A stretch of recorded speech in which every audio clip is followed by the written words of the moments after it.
little bit late in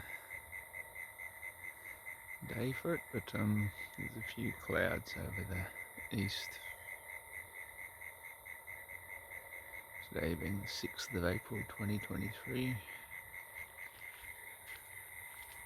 Glorious sunset.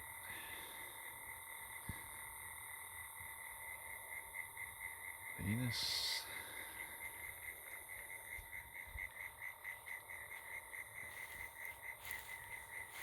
Tree just in the line of sight, but it doesn't matter because there's also clouds in the line of sight.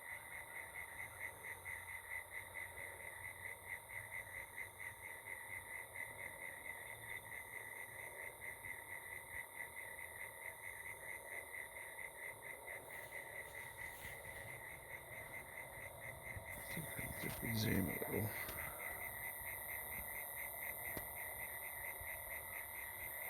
Can't see any walking dead, so that's a good sign.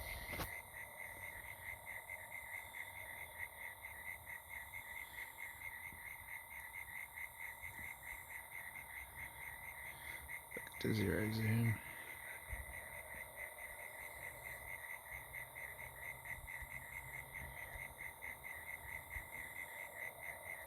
So to the naked eye it became quite clear for a second.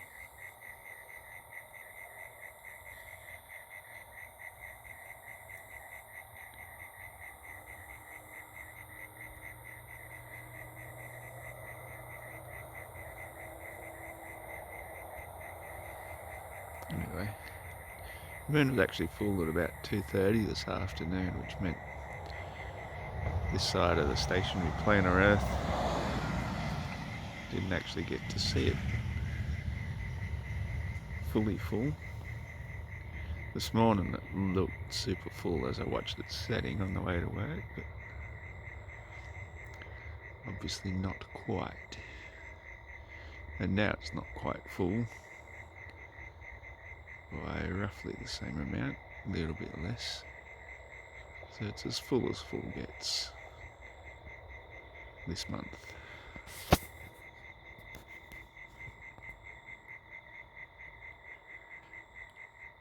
Now it's coming up above the clouds. It's really not clear on camera, is it?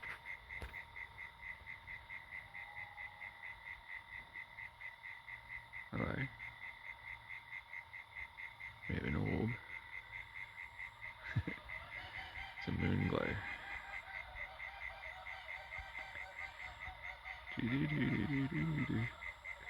I can make it dance. Wow, that's a beautiful full moon now.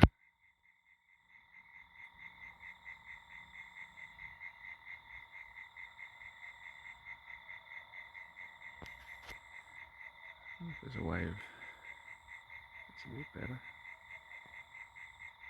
How did I do that?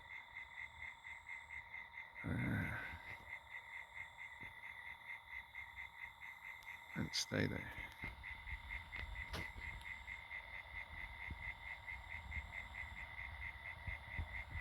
Huh.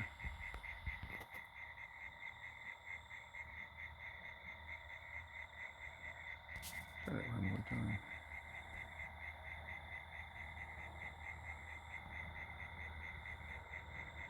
It's a full moon after all.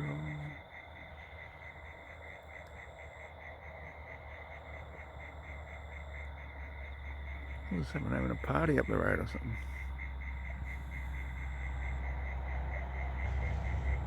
Could well be, I suppose. Good night for it. Or was that just the same car? How did it zoom in? Right, we'll try that and do that light thing again. Yeah. And staying this time.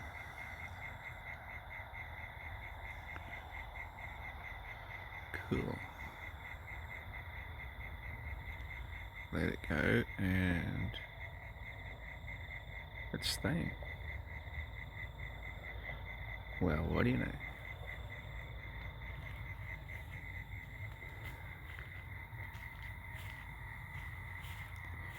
Sometimes I wonder if it is a reflection of Venus. I've heard that theory being toyed before, because Venus has phases,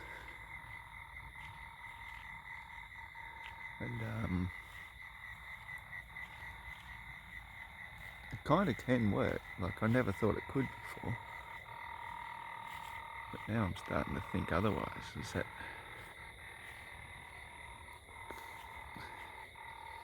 if there is this kind of star-tetrahedron field in the sky itself, that the firmament is, how shall we put it,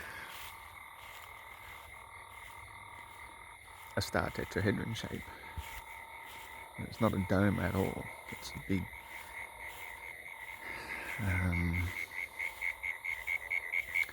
or to look at, it would look hexagonal, or like two interlocking triangles, but each of those triangles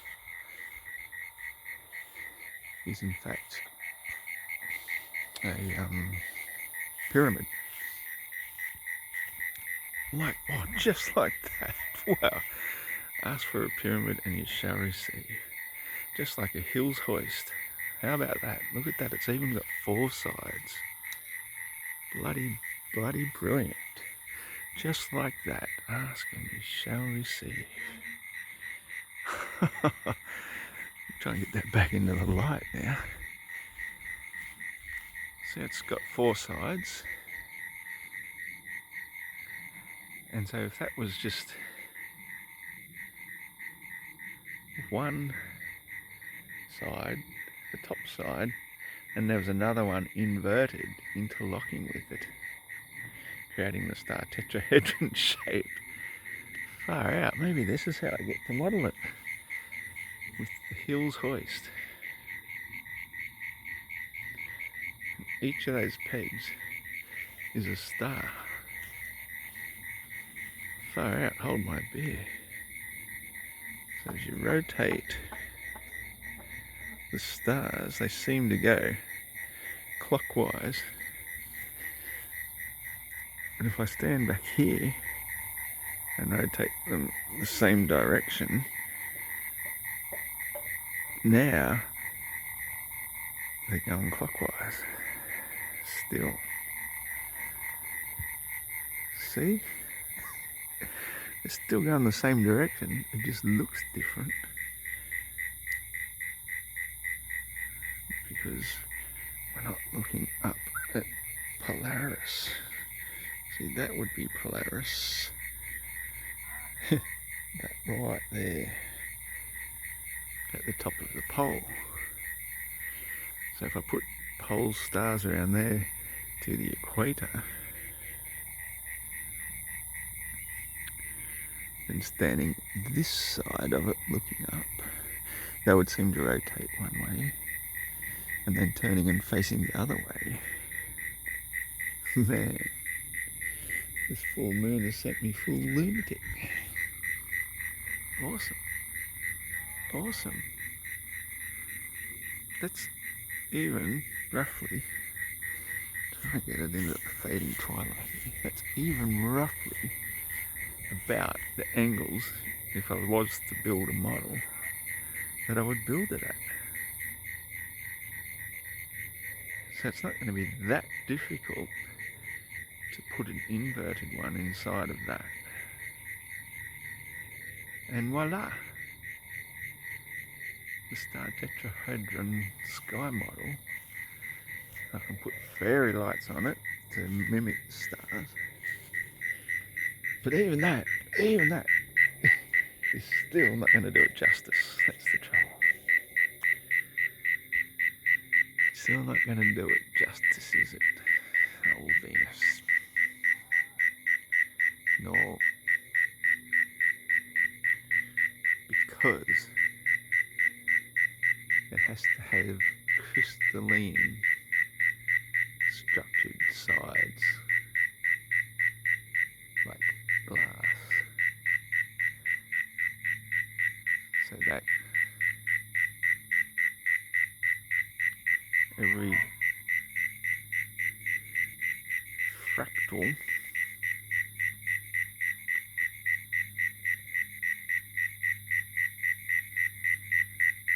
is going to be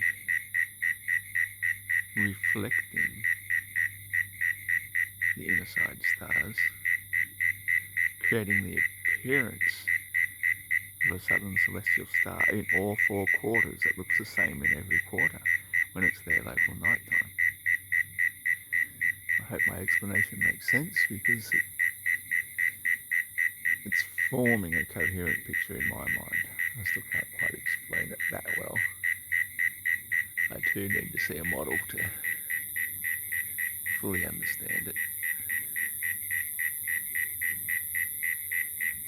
So why is that plane so high? That one so low? Well beneath the clouds.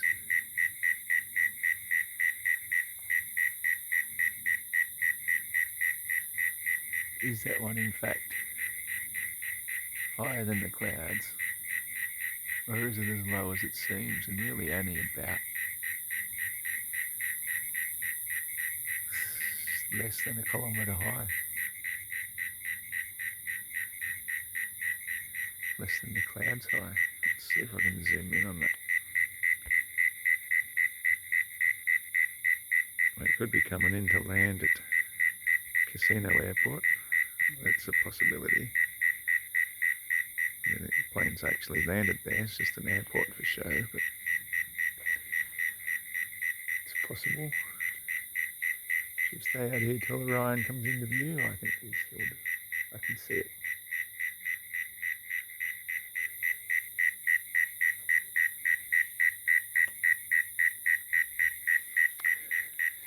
Okay, so there's Venus. We'll just zoom out to 1.0 again, and directly up, right there, just to the right of that bright star, is Orion's belt. Zooming in is bringing them into view. There they are, the three kings. Totally upright, vertical from my point of view, looking north-northwest.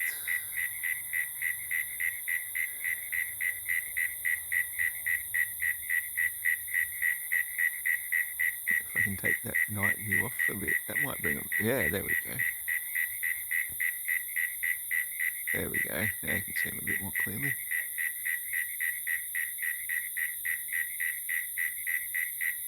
Orion's belt.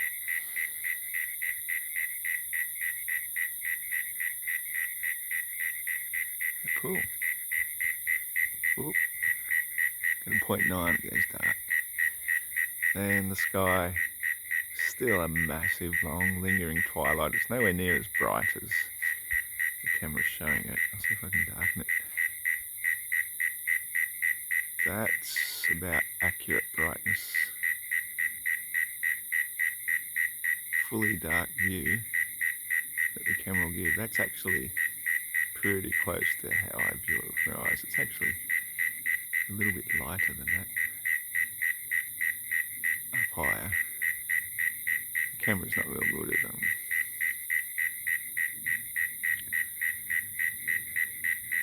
these planes now, eh? Now it's dark.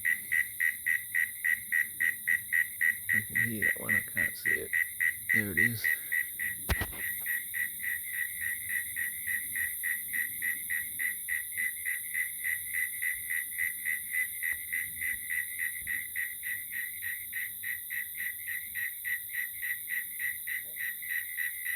They won't hammer us with chemtrails today. How cool is that, eh?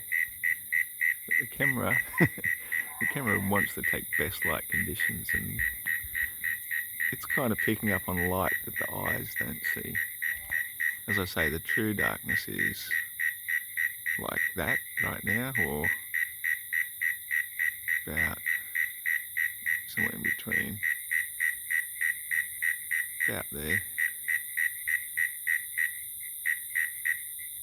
Not quite as dark as that, but put it back to its setting it wants to go to naturally.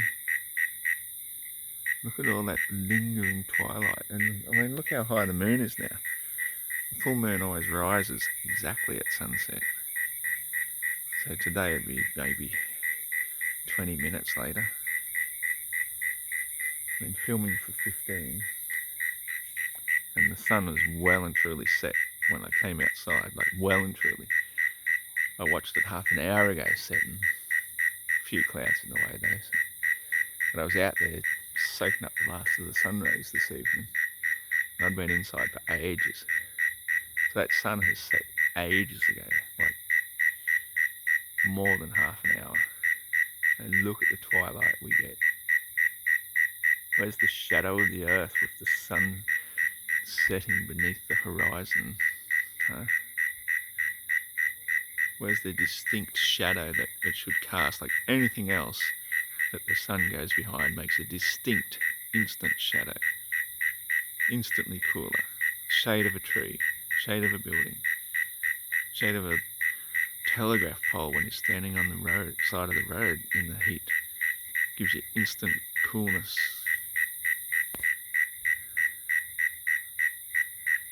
It's cooled down marginally,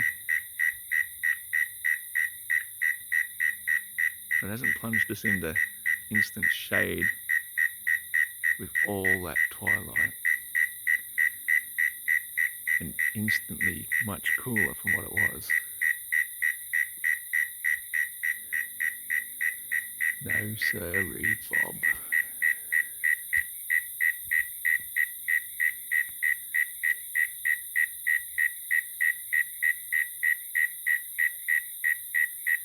And man, it's been a year since I was looking at Orion directly overhead, and now it's only slightly north.